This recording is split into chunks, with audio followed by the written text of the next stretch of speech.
네, 이어서 경제동향 함께하겠습니다. 오늘 경제동향에서는 부상하는 임금주도 성장 문제에 대해서 좀 알아보겠습니다. 임금주도 성장이라고 하는 것이 이제 기업이 근로자의 임금을 높여서 성장을 이끄는 임금주도 성장인데요.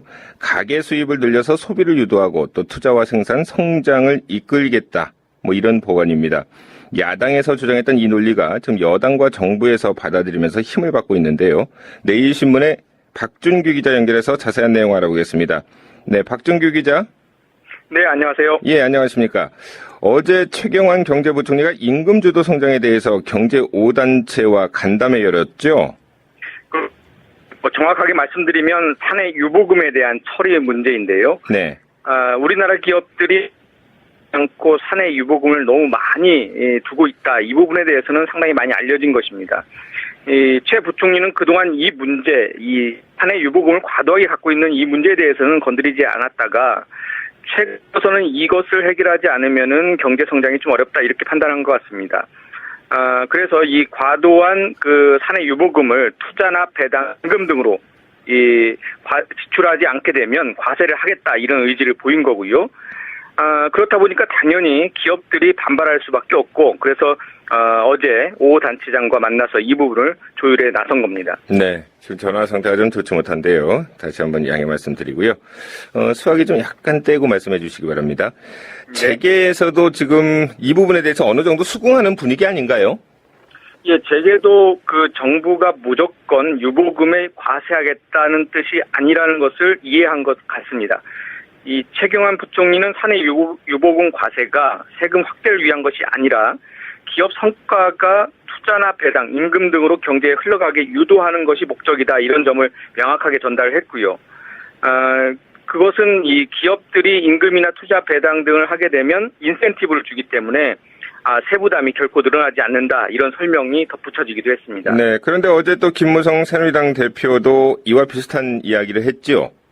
예, 새누리당 김 대표는 이 법인세와 투자 관련한 세금 감면 혜택을 통해서 이 많은 기업들이 이윤을 받는데 사회에 환원하지 않고 있다 이런 지적들이 많은데 이 부분에 대해서 현재 내수 경기가 어려운 만큼 대기업은 임금 인상이나 배당 확대 등의 인센티브를 통해서 이윤을 환원해야 한다 이런 말을 했습니다. 네. 이 최경환 부총리의 주장과 상당히 근접해 있는 그런 주장이라고 할 수 있고.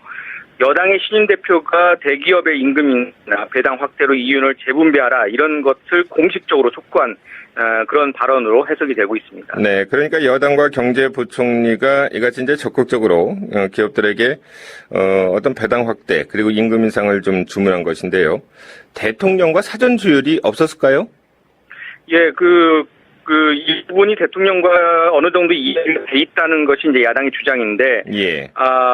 지난번에 이제 박영선 원내대표가 대통령과 가진 면담 시간이 있지 않았습니까? 물론 그 자리에는 여당의 원내대표와 정책위원장도 있는데 이때 가계소득 주도형 경제성장을 얘기했고 이 대통령이 상당히 긍정적인 반응을 보였다는 게 야당의 주장입니다. 그렇게 되면은 이 대통령이 가계의 소득을 늘려서 성장을 이끄는 방법으로 이 기업들의 유보금을 활용하는 방안을 생각했던 게 아니냐 이렇게 해석이 되고 있습니다. 네, 지금 야당인 새정치민주연합에서는 지난 6일에 경제 살리기라고 하는 그 어떤 제목으로 가계 소득 중심의 경제 성장에 대해서 또 발표했죠. 그렇습니다. 새정치민주연합은 국가 경제의 고성장 동력을 회복하고 이 가계와 기업의 동반 성장을 위해서는 가계 소득 중심의 경제 성장이 필요하다 이런 제안을 한 거고요. 구체적인 대안으로는 세금을 좀 줄여야 되겠다는 부분과 기초소득 올리기, 또 양질의 일자리 늘리기 이런 방안들도 제안하기도 했습니다. 네, 지금 말소리가 좀 조금씩 끊기고 있는데요.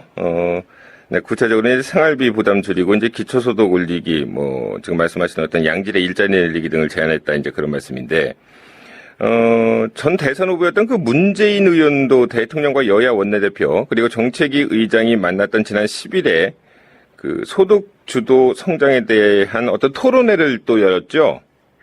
예, 그렇습니다.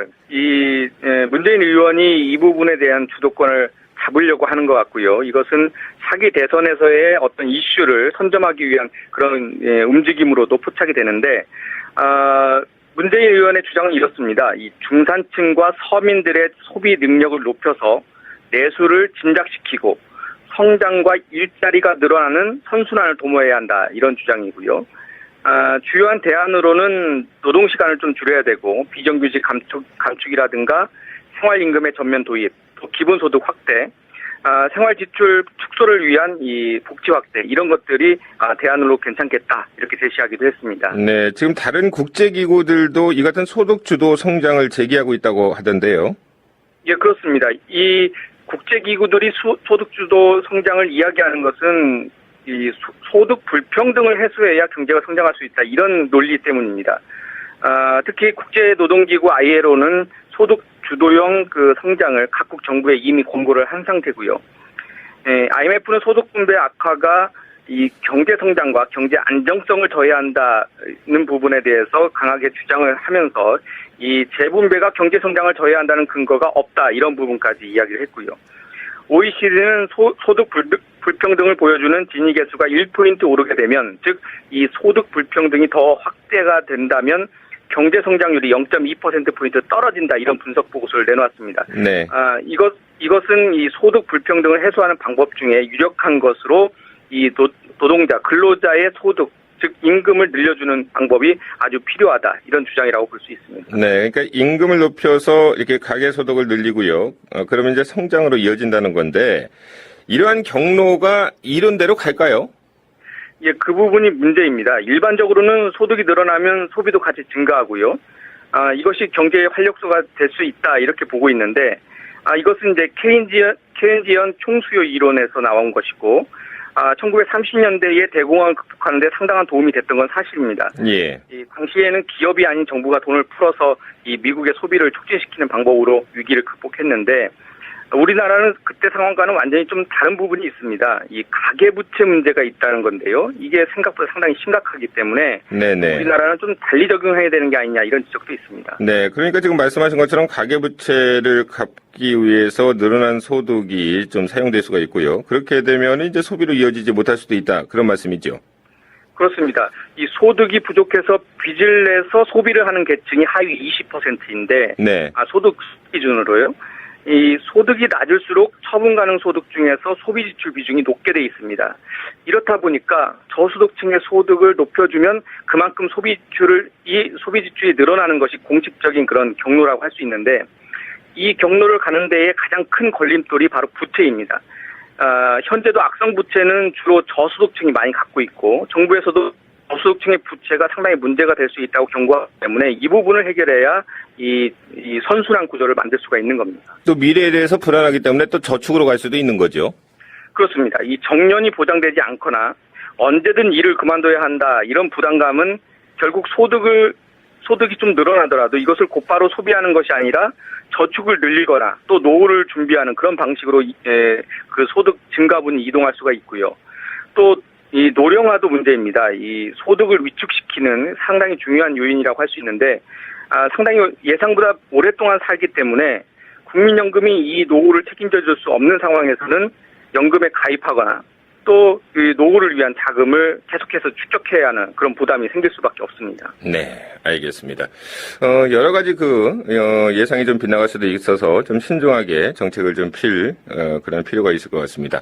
오늘 여기까지 말씀을 듣겠습니다. 감사합니다. 네, 감사합니다. 지금까지 경제동향 함께 했고요. 내일신문의 박준규 기자였습니다.